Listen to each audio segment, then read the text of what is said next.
আজ আমার গল্প সর্পগণের জীব দ্বিখণ্ডিত হওয়ার কারণ।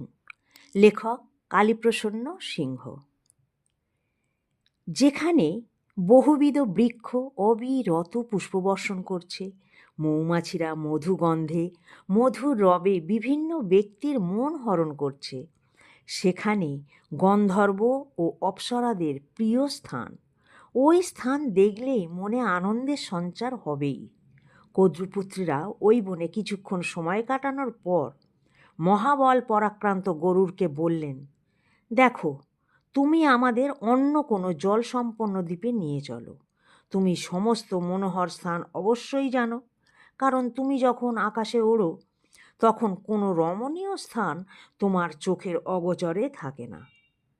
গরুর সর্পগণের এই ধরনের আদেশ বাক্য শুনে বিষণ্ণ মনে তার মায়ের কাছে গিয়ে বললেন, মা, আমাকে কী কারণে সর্পগণের আদেশ পালন করতে হবে? বিনতা বললেন, পুত্র, আমি নাগদের মায়া জালে পড়েছি ও পণে পরাজিত হয়ে দাসবৃত্তি অবলম্বন করেছি। গরুর মায়ের কাছে এই সকল কারণ শুনে প্রচণ্ড দুঃখ পেলেন ও সর্পগণের কাছে গিয়ে বললেন, হে সর্পগণ, কোন বস্তু পেলে বা কীরূপ পৌরসত্ব দেখালে আমাদের দাসত্ব শৃঙ্খল থেকে মুক্তি দেবেন?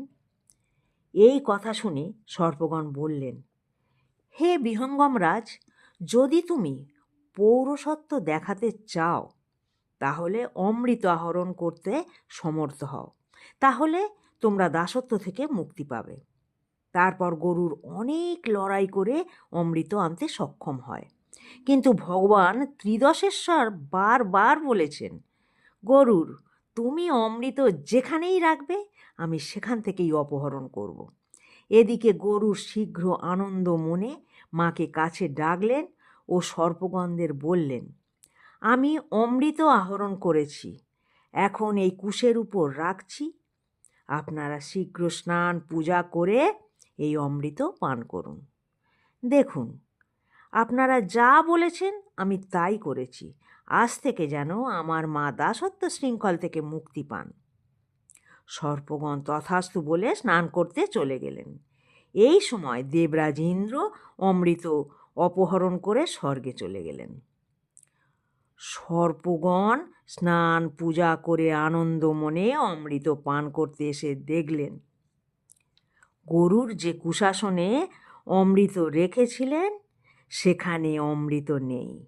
পরে বিবেচনা করল আর বলল, আমরা যেমন ছল করে বিনতাকে দাসী করেছিলাম, তেমনি গরুরও ছল করে অমৃত হরণ করেছে। কুশাসনের উপর অমৃত রাখা ছিল এই ভেবে কুশাসন অবলেহন অর্থাৎ জীব দিয়ে কুশাসন চাটতে শুরু করে দিল। এর ফলে তাদের জীব দুখণ্ডে বিভক্ত হয়ে গেল। পরম পবিত্র অমৃত কুশের উপর রাখা ছিল বলে তখন থেকেই কুশের নামও পবিত্র হয়েছে। গরুর সর্পগণের ভক্ষণ করে পরিতুষ্ট মনে মাতা বিনতাকে নিয়ে আনন্দে দিন কাটাতে লাগলেন।